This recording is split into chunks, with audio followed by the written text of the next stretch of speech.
Fuck yeah, man. We're up in studio, 48th floor Civic Hotel. I'm with my main man, Rubber. Oh. Rubber? And also Ali motherfucking G. In the house always. Yeah. So we're going to go into a little bit of it's a throwback to some serious cop stories. I got a good one. Policia. I got a good one. Back about Christmas of 1999. It was about 3 days before Christmas, and I just come down because I was growing marijuana at the time. I had about 5 or 6 pounds of marijuana, and I couldn't sell it in town. So my brother had all these connections in Winnipeg. So we decided to rent a van and leave on Christmas Eve. Oh, boy. So we drove all the way to Winnipeg to Christmas Eve. So we get into Saskatchewan, and I know that Garnet lives out there. Garnet, We all went to Garnet Blondeau, and he tells, and I try to track him down, and I phone his dad and his sister, and I finally track him down. He says, Garnet's over here. He's beside this Dairy Queen. Just go over there, and blah, blah, blah. Here's the number. So I phone him up, and Garnet's like, yeah, come on over. So I pull into this alley, and it has a Dairy Queen, and there's only one way in the alley and one way out, right? Obviously. It's an alley, right? So I go into the house, and I'm in the house, and I bring some weed in there, and we're smoking weed. I'm just talking to Garnet, old-time stuff, and all of a sudden, there's a knock at the door. And I'm like, that's weird. It's 10:30 in the morning. Like, who the fuck's coming to the door? And there's another knock, and then another knock, and all of a sudden, I'm like, look at my brother, and I realize, we're in a fucking crack house. Oh, what the fuck? And I got 6 pounds of weed and BC plates on a fucking rental van sitting in the fucking driveway, right? I look out the window, and there's 2 cop cars sitting at the end of the alley, and I'm like, oh, fuck. Yeah. What the fuck? They must be here for me, right? So I don't think anything of it. You wait, and you don't see them anymore. Yeah. Let's go, right? So I get in the car, and I pull out, and the minute I pulled out, started, making a beeline out of one end of the alley, there was 6 or 7 cop cars. They blocked the whole thing off. Woo, cherries lit up. And they come to the window, and they're like, who's in the car, blah, blah, blah. And so they take all our IDs, and they're like, Alex Green, get out of the car. And I'm like, well, for what? They're like, get out of the car. You're wanted for murder in Surrey, attempted murder, and you live at Lincoln's Gate. And I'm like, fuck, whatever. So I get out of the car. I'm like, I'm in the back. I'm like, I'm not that guy. I don't live in Lincoln's Gate, and I'm not going down for attempted murder on a minus 41 night in Saskatchewan here, right? It's not fucking happening, right? And the guy's like, whose car is it? And and I'm like, my brother rented it. Fucking go talk to him, right? Kind of thing. So the cop's like, figures out that I'm not the attempted murder guy, and he's like, do you think I could search the car? And I'm like, I talked to my brother. And my brother, while we were on doing this weed trip across country, we were also plugging Concise the Black Knight and Checkmate. We were taking their posters to different nightclubs and handing out free CDs. So my brother had CDs and posters all in the back. So as a front. That was our front, right? We were going across, and we were promoters, right? Yeah. And so the cop, pulls the back open, and he starts telling me that you shouldn't have been in that house. Garnet's a bad guy, and all Garnet's friends are bad guys, and Garnet's on the run, and Garnet's been on the run for 2 years, and all Garnet's crimes, and Garnet's a bad guy, right? So I'm like, what a fucking asshole, right? Garney. So cop pops the back hood open, and he's going through everything, and we have the weed in these side panels. So if you open the panels, there's weed stuffed in there. Yeah. But if the cop just opens the panel, he's going to find it. But my brother's got all these old shoes and stuff there. And on one shoe, in the back, is a hunk of dried dog shit. And I mean the kind of dog shit that's been sitting there so long, it's got a little hair growing off of it. That kind? The mold, so you see it right away. Right away, right? And I look at it, the cop looks at it, and he goes to, and he's like, yeah, you guys are cool. And that fucking dog shit sandal got me out of a fucking 5-pound weed arrest, right? Dog shit sandal. Oh, that's classic. So, like, it goes to show you that when they really don't want to fuck around, they won't, right? Yeah. But I swear to God, I seen hair growing off that fucking that's thing, man. It's so fucking... I can remember it, too, man. To this day, it was the biggest hunk of dog shit I ever seen on a sandal. I don't know why my brother would shove it right side up and not realize it's growing hair yet, but yeah, that's true. That got me out of that jam, so... Nice. Dog shit sandal. What about yourself, Marco? What do you got?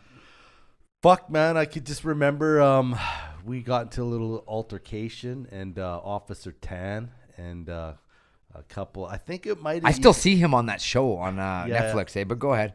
It might be. I think it might have been 40 Constable 40. Yeah. They were all. Yeah. They were all fucking always hanging out and shit. We had gotten to a fight, or there was some kind of stabbing or something crazy happened, and we were scrapping some fucking guys. And so we all jumped into, I think it was it Lucas's car or Jab's car? I forget whose car it was. So we're all on top of it. Like, we're hanging off the car. Right. There was like 10 of us in this car, and this was a small car. On top of it, the cherries go up. Boom. They grab us all. And all I remember is I was probably like third or fourth, but the first guy, they get the fuck on the ground, get up, okay, put your hands on the car. Walk backwards type shit. So they got us all putting our hands and spreading our legs on the car. And first guy goes up, I see a wicked fucking bang right to the nuts. Guy's like, oh, like this. I'm like, holy fuck, right? And then I see a gaunchy fucking pull. Waiting for your turn, right? Yeah, gaunchy pull goes up. Like, I mean, underwear, like fucking up. Yeah, you weren't sure what you were going to get. It was like Yeah, Russian exactly. roulette. Like, Right, holy Robbie. Fuck, man. Like, up to his fucking head, right? And then 2-3 guys were like, oh, fuck, right?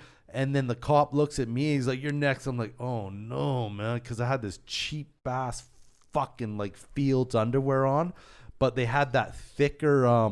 The waistband thing. Yeah, the waistband plus the legs. the leg straps. Yeah.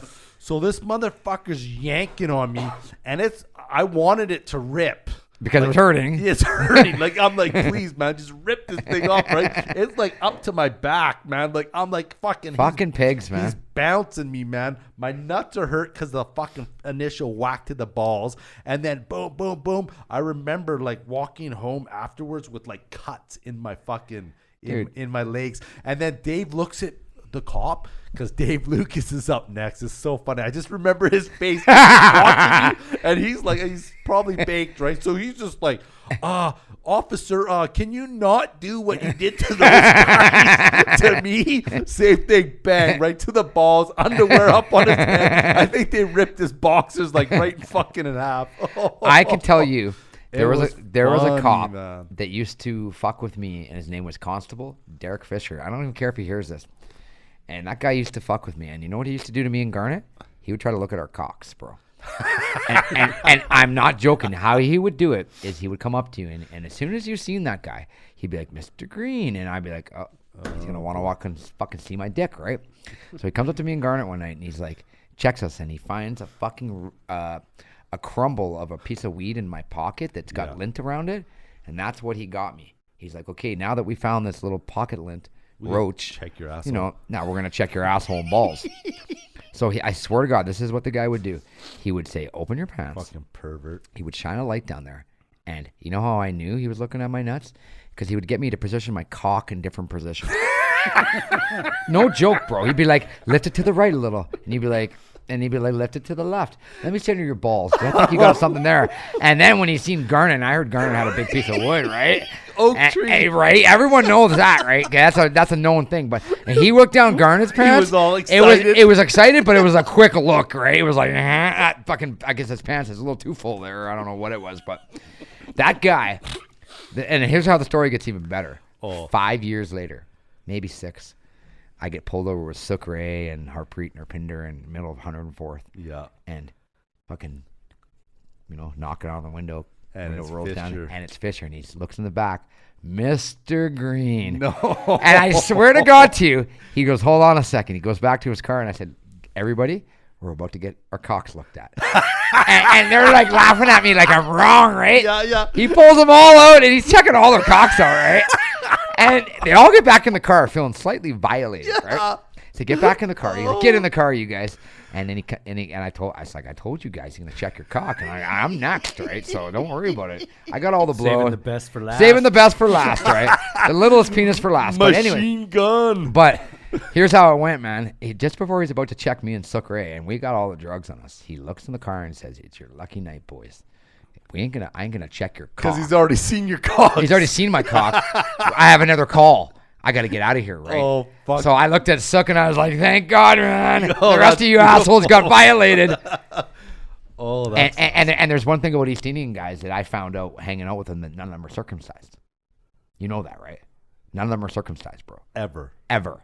No. I did not know that. Yes, it's one thing But from now I birth. do, I guess. Oh, I never knew that. They're not circumcised, so There's got to be some now, though. some of them because the whole joke was when I was a kid, Harpinder went back and got circumcised, so his dick was all out of commission and he was banging Tina Hoga back at the time, right? So he was all pissed off, right? And we used to bug him. Like, dude, like should have left your dick normal, right? This You'd still is be banging funny, her, right? man. So any more cop stories? Anybody know? Oh, I have. Yeah, I have one. Robbie has. Hit me Anyways. up. Hit me up with it. I was out with. We were all. There was me, like Sarah McDonald, this guy Mark, Bob Worrell, stuff like that. We were Bob, out at, sorry, Bob. Yeah, we were out at Greg McDonald. We were out in Mission partying at this house, and Sarah. I was pretty hammered, right? So I was pretty hammered. And so Shocking. Sarah, shocking. Sarah needed to go to the beer store. I'm pretty sure that's where we were going. Then she's like, "Yeah, you want to come?" I was like, "Yeah, I need more beer. So jump in the car, and we get probably a couple blocks away from the house, and she's like, "Oh fuck, man." She's like, "I've had a couple of beers," and I was like, "Oh, I can't drive. Fuck, I'm hammered." So, anyways, he asked her to get out of the car and whatever, and then asked me to get out of the car. And I was like, officer, boy. can I sing you a song? He's like, absolutely. And I was like, fuck the police coming straight from the underground. I'm not going to say that word, but I definitely said it. And I sang for a good minute. And he was like, okay, that's enough. I was like, are you sure you want me to keep going? He's like, and then Sarah goes, see what I have to deal with? See what I'm dealing with? And the guy basically, the car got towed. Anyway, she never got charged with or anything like that. Right. But yeah, so that's my cop story. I sang "fuck the police" to a cop for a good minute and a half, man. And it kind of got you off. I think it did kind of get her off because I was really hammered. She probably is like, you look what I have to deal with this guy. He's like acting like your husband and wife, probably, right? And I was like, fucking asshole every yeah, night. and if she asked me to, I could have probably puked on command there. Definitely could have. So Right. drunk. Oh, that's why she swerved or whatever, right? Oh, that's hilarious. I would have. I should have, but I didn't. But anyways, yeah, that's my cop story. I serenaded a cop. But see, I was watching that Serve and Protect, Yeah. and I've been watching every episode. I've gone through all the seasons, and to be honest, when I seen a lot of this police brutality that I've been seeing on Facebook and stuff, Yeah. go back and watch that show.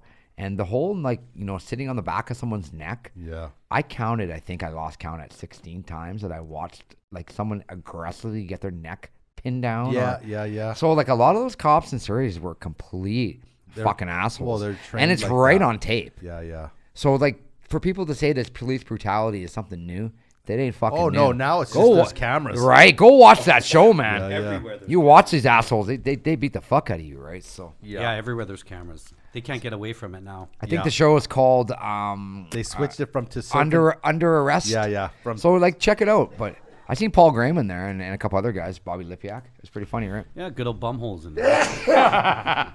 Nick's dad was on there, man, getting a DUI. So That's an edit. who cares? We're not up here getting COVID. I swear to Christ.